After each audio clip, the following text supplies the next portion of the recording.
जिला उपसभापति गणेश्वरଙ୍କ बासभवन परिदर्शन कले मुख्यमंत्री। जिला उपसभापति मांक स्वास्थ्यावस्था पचारि बुझिले। 28 वर्षर राजनैतिक सहयोगी भावे मो सहित अछंती गणेश्वर महंत। अतीतर कथा आलोचना करी भावुक हेले मुख्यमंत्री। ओडिशा रे चालीची लोक सरकार एवं मुख्यमंत्री मोहन चरण माझी होचंती लोकंक मुख्यमंत्री। एहार आउ एक प्रमाण देइचंती श्रीजुक्त मोहन चरण माझी।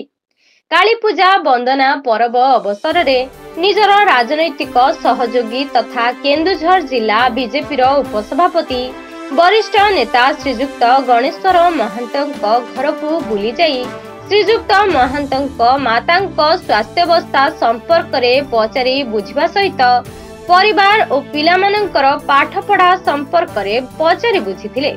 सूचना योग्य गणेश्वर महंत हेउचंती मुख्यमंत्री मोहन माझीଙ୍କ अत्यंत निकटतर घनिष्ठ राजनैतिक सहयोगी तथा बंधु।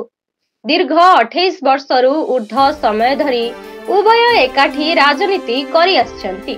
श्रीजुक्त महंतଙ୍କ निवास रे बसी मुख्यमंत्री अतीतर दिन सबुकू मने पकाई किछि समय पाई भावुक होई जाइतिले। राजनीति रे क्षमता और पदवी मुख्यमंत्री मोहन चरण माझी को बदलाई पारि नाही। से तृणमूल स्तर नेता विधायक समय रे लोकंक सहित थिले। एबे मुख्यमंत्री हेबा परे मध्य से लोकंक सहित अछंती। एहाकू से चलित काली पूजा वंदना पर्व अवसर रे वरिष्ठ नेता श्रीजुक्त गणेश्वर महंतଙ୍କ बासभवन परिदर्शन करी ताहा प्रमाणित करिसंती। तांकर दीर्घ वर्षर राजनैतिक यात्रा रे गणेश्वर महंत जणे सचोट तथा समर्पित सहयोगी भावरे से तांकू सहयोग करि आछंती बोली श्रीजुक्त महंतଙ୍କ बासभवन रे मुख्यमंत्री मोहन चरण माझी प्रकाश करिथिले।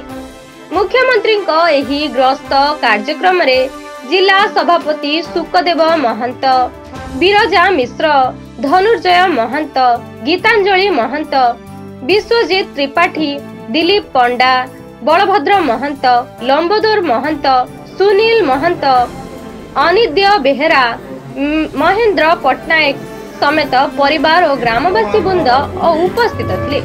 एही कार्यक्रम रे केन्दुझर जिल्लार समस्त वरिष्ठ नेता तथा बीजेपी पदाधिकारी माने मध्य उपस्थित रही मुख्यमंत्री को स्वागत शुभेच्छा जणाइथिले।